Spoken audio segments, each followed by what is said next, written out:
Hi കൂട്ടുകാരെ, പുതിയൊരു വീഡിയോയിലേക്ക് എല്ലാവർക്കും സ്വാഗതം.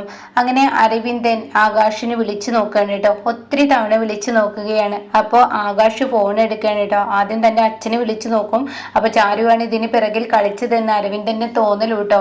പിന്നീടാണെങ്കിലും ഒത്തിരി തവണ വിളിച്ചു നോക്കുമ്പോൾ ആകാശ് യാത്രയിലായിരിക്കും. ആകാശ് ഒരു സൈഡിൽ വണ്ടി നിർത്തിയിട്ട് ആ ഫോൺ എടുക്കുകയാണ് കേട്ടോ. അപ്പോൾ അരവിന്ദനാണെന്ന് കണ്ടുടനെ എന്താണാവോ വിളിച്ചത്. അതെ, നീ എവിടെയാടാ, അച്ഛൻ എവിടെയാടാ എന്ന് ചോദിക്കും. അങ്ങേരെവിടെ? അതെ, അച്ഛനെ കൂട്ടാനാണ് ഞാൻ പോകുന്നത്. ഇത് നിന്റെയും ചാരുവിന്റെയും പണിയായിരിക്കില്ലേ എന്റെ വിവാഹം മുടക്കാൻ എന്ന് പറയുമ്പോൾ, നിന്നെ പോലെ ഒരു കുനിഷ്ഠ ബുദ്ധി ഉപയോഗിക്കാൻ ഞങ്ങൾക്കില്ല. നീ കെട്ടാൻ പോകുന്ന പെണ്ണ് നീയുമാണ് ഇങ്ങനെ കുനിഷ്ഠ ബുദ്ധി ഉപയോഗിക്കാൻ. ഞങ്ങൾക്ക് അങ്ങനെയില്ല. അച്ഛനെ കൂട്ടിയിട്ട് കതിർമണ്ഡപത്തിലോട്ട് ഞാൻ എത്താമെന്ന് പറയാം കേട്ടോ. ഒക്കെ ശരിയെന്നും പറയുന്നുണ്ട് കേട്ടോ. ഇതേ സമയം അരവിന്ദനോട് ഹേമ പറയണേ, എന്തായാലും മണ്ഡപത്തിലോട്ട് നമുക്ക് പോവാം, സമയം തെറ്റിക്കണ്ട, അച്ഛനെ കുട്ടി വരും, നമ്മളായി വിവാഹം മുടക്കരുത് മോനെ, അപ്പോൾ അതുകൊണ്ട് നീ വാ എന്ന് പറയാൻ കേട്ടോ. ആയിക്കോട്ടെ എന്നും പറയണേ. എന്നാൽ ഈ സമയം ഇപ്പുറത്ത് ഷേയോട് കാര്യങ്ങൾ ചെന്ന് പറഞ്ഞിരിക്കുകയാണല്ലോ രമേശ്. അപ്പം അതുകൊണ്ട് തന്നെ ഷേയെ പെട്ടെന്ന് ബാബുക്കുട്ടനെ വിളിക്കുകയാണ്. അപ്പോൾ ബാബുക്കുട്ടൻ, ഹലോ മേഡം, എന്താണ് വേണ്ടത്? എടാ, നിന്നെ ഞാൻ ഈ കല്യാണം മുടക്കാനാണോ അതോ ഈ കല്യാണം നടത്താനാണോ ഞാൻ നിന്നെ ഏൽപ്പിച്ചത്? മേഡം ഇങ്ങനെയൊക്കെ സംസാരിക്കുന്നത്? ഞാനൊരു കാര്യം പറഞ്ഞേക്കാം, നീ ചെയ്യുന്ന പണി അത് കൃത്യമായി ചെയ്തില്ലെങ്കിൽ എൻ്റെ സ്വഭാവം എന്താണെന്ന് നിനക്കറിയില്ല. അപ്പൊ ബാബുക്കുട്ടൻ പറയണേ, എന്താ മേഡം ഇത്രയൊക്കെ ചെയ്തിട്ട് മേഡത്തിന് നന്ദിയില്ലാത്ത സംസാരമാണെങ്കിൽ ഞാനിതെല്ലാം എല്ലാവരോടും വെട്ടിത്തുറന്ന് പറഞ്ഞോളാം. ഓ, അത്രക്കായോ? ഇവിടെയോട്ട് CI വരുന്നുണ്ട്, നീ ചെയ്ത് തെറ്റെന്തെന്ന് നിനക്കറിയില്ലേ? CIയോട് ഞാൻ ചെറുതായി നിന്റെ കാര്യങ്ങൾ അങ്ങ് പറഞ്ഞ നിന്നെ അങ്ങ് CI തൂക്കി പിടിച്ച് കൊണ്ടുപോകും. മേഡം എന്താ ഭീഷണിപ്പെടുത്തുന്നത്? മേഡം ഇപ്പം എന്താ ഞാൻ ചെയ്തത്? അതെ, നീ മറ്റുള്ളവർക്ക് മുന്നിൽ കതിർമണ്ഡപത്തിൽ വെച്ച് സംസാരിക്കുമ്പോൾ, ഈ മണ്ഡപത്തിനുള്ളിൽ സംസാരിക്കുമ്പോൾ നിന്നെ ആരെങ്കിലും ശ്രദ്ധിക്കുന്നുണ്ടെന്ന് നീ നോക്കുന്നുണ്ടോ? മേഡം ഞാൻ ആരില്ലാത്തൊരു ഏരിയയിലാണ് സംസാരിക്കുന്നത്, അത് നിന്റെ തോന്നലാണ്. എന്നാൽ നിന്നെ ഒരാൾ കണ്ടിരിക്കുന്നു, അപായക്കുള്ളിൽ സ്ത്രീയല്ല, അപായക്കുള്ളിൽ പുരുഷനാണെന്ന് ഒരാൾ എന്നോട് വന്ന് പറഞ്ഞു. അതും പറഞ്ഞതാരെന്ന് ബാബുക്കുട്ടി ചോദിക്കാണ്. എടോ, അത് പറഞ്ഞത് ആരാണെന്ന് അറിയോ? ആ രമേശനാണ്. ഓ, അയാളാണോ? ആ പൊട്ടനായ അയാളാണോ ഇത് പറഞ്ഞത്? എന്നാൽ ഞാൻ അവനെ വെറുതെ വിടില്ല എന്ന് പറയുമ്പോൾ, എടോ, നീ വെറുതെ വിടാനോ എന്നൊന്നും നിൽക്കാനോ ഒന്നും ചെയ്യണ്ട. ഞാൻ നിന്നെ പറഞ്ഞ കാര്യം നീ അത് ഭംഗിയായി ചെയ്യുക. ഇനി നീ ഈ മണ്ഡപത്തിൽ നിൽക്കേണ്ട, നിന്റെ അപായ വേഷം നിർത്തിയേക്ക്, നീ ഇവിടെ നിന്ന് ഇപ്പൊ പോണം. ഞാൻ പറഞ്ഞതുപോലെ ആകാശ് ഇവിടെ നിന്ന് ഇറങ്ങിയിട്ടുണ്ട്, ഇനി നേരം വഴുകിക്കണ്ട, നീ പോയിക്കോ എന്ന് പറഞ്ഞിട്ട് ഷേ പറഞ്ഞു വിടുക കേട്ടോ.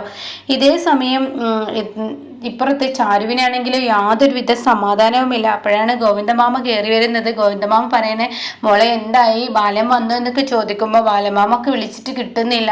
അപ്പൊ ഈ സമയം എന്താ ബാലന് പറ്റിയത്? അപ്പോഴേക്കും ചാരു പറയണ, അച്ഛന് ബാലമാമ ഒരുപക്ഷെ ഉറങ്ങിയതായിരിക്കും, ആകാശേട്ടൻ പോയിട്ടുണ്ടല്ലോ എന്ന് പറയണ. അപ്പൊ ബാലന് ടെൻഷൻ ആവുകയാണ്. ബാലനെ കാണാത്തതിൽ ഗോവിന്ദന് ടെൻഷൻ ആവുകയാണ് കേട്ടോ. അപ്പൊ ചാരു സമാധാനിപ്പിക്കുകയാണ്. എന്നാൽ ഇതൊക്കെ കണ്ട് ചാരുവിന്റെ കൂട്ടുകാരി, നീ ഒരു വ്യത്യസ്ത ക്യാരക്ടർ തന്നെയാണ്. ഇനി എന്നോട് ടെൻഷൻ അടിച്ച് സംസാരിക്കുമ്പോൾ, ഞാൻ എന്നെ സമാധാനിപ്പിക്കുമ്പോൾ ഗോവിന്ദമാമ വന്നപ്പോൾ നീ നേരെ തിരിച്ചാണല്ലോ പറഞ്ഞത്. ആണ്, എനിക്കറിയാം ഗോവിന്ദമാമയും ബാലമാമയും തമ്മിലുള്ള ബന്ധം എത്രത്തോളം വലുതാണെന്ന്. ബാലമാമയെ കാണാനില്ലെന്ന് ഗോവിന്ദമാമയോട് പറഞ്ഞു കഴിഞ്ഞാൽ ആ മനുഷ്യന് ടെൻഷൻ ആവും. അപ്പോൾ ആ ടെൻഷൻ ഒഴിവാക്കി എൻ്റെ മനസ്സിലുള്ള ധൈര്യം ഞാൻ അങ്ങോട്ട് പകർത്തു കൊടുത്തു എന്നുള്ളൂ.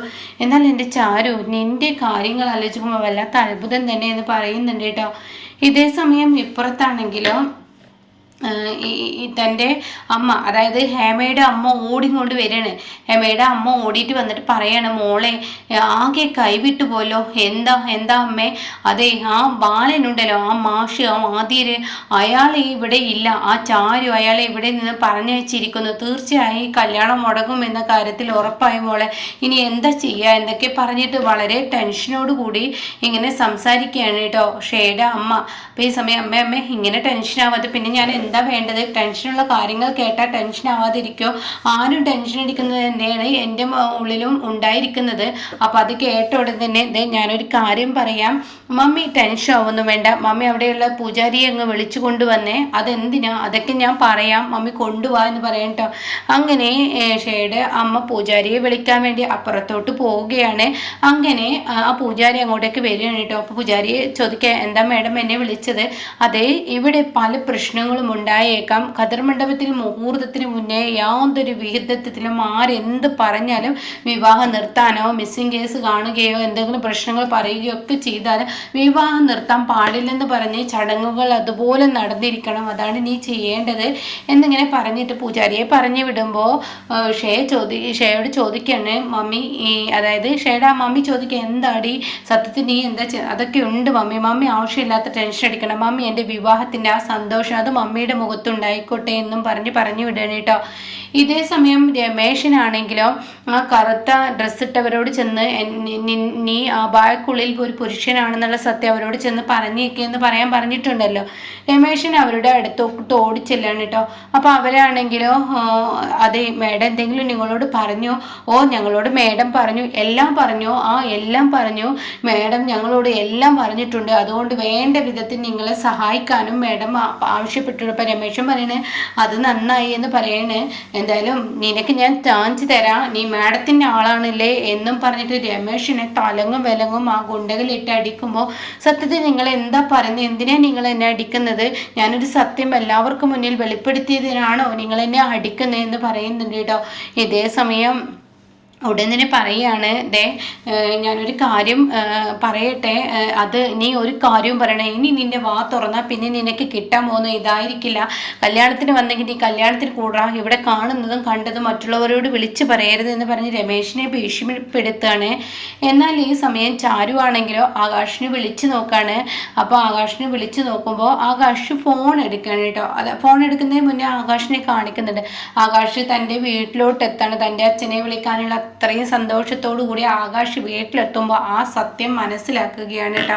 തൻ്റെ അച്ഛൻ അവിടെ ഇല്ലെന്ന സത്യം ആകാശ് മനസ്സിലാക്കണം. ആകാശ് അവിടെ അച്ഛ എന്ന് പറഞ്ഞ് ഒരുപാട് വിളിച്ചു നോക്കൂട്ടോ, പക്ഷെ അവിടെ എങ്ങും തൻ്റെ അച്ഛനില്ല. തൻ്റെ ഉള്ളിൽ പരിഭ്രാന്തി വന്നു തുടങ്ങി. തൻ്റെ അച്ഛന് എന്തോ ബാബത്ത്, അച്ഛൻ എവിടെ എന്നൊക്കെ പറഞ്ഞ് താൻ എല്ലാ റൂമാന്തരം നാലു പുറവും വീടിന് ചുറ്റും ഒക്കെ നടന്നു നോക്കൂട്ടോ, പക്ഷെ തൻ്റെ അച്ഛനില്ല. അങ്ങനെ ആകാശ് ആകെ ടെൻഷനാവാണ്. തൻ്റെ അച്ഛൻ്റെ ഫോൺ അവിടെ ഇരിക്കുന്നു, ഫോൺ സ്വിച്ച് ഓഫ്, എന്നാൽ അച്ഛനെ കാണാനില്ല. ഇത് തൻ്റെ ഉള്ളിൽ ഭീതിയാവുന്നു. ആ സമയമാണ് ചാരു ഫോൺ വിളിക്കുന്നത് കേട്ടോ. ആകാശിനാണെങ്കിൽ ഫോൺ എടുക്കാൻ പേടി. തൻ്റെ അച്ഛനെ ഈ സമയം ഇവിടെ ഇല്ലെന്ന് പറയാൻ എങ്ങനെ ചാരുവിനോട് പറയുമെന്ന് കരുതി താൻ ഫോൺ എടുക്കുകയാണ്. ആ സമയം ചാരു ചോദിക്കുകയാണ്, ആകാശേട്ടൻ എവിടെയാണ്, അക്കുച്ചേട്ടൻ എവിടെയാണ്? ഞാനിതാ വീട്ടിലുണ്ട്, അച്ഛനെ കണ്ടോ, അച്ഛൻ എന്താ ഫോൺ എടുക്കാത്തത്? അത് പിന്നെ ചാരു എന്താ ആകാശേട്ടൻ്റെ ഉള്ളിൽ ഒരു ടെൻഷൻ ഒന്നുമില്ല, പറയൂ, എന്താണെങ്കിലും എന്നോട് പറയൂ.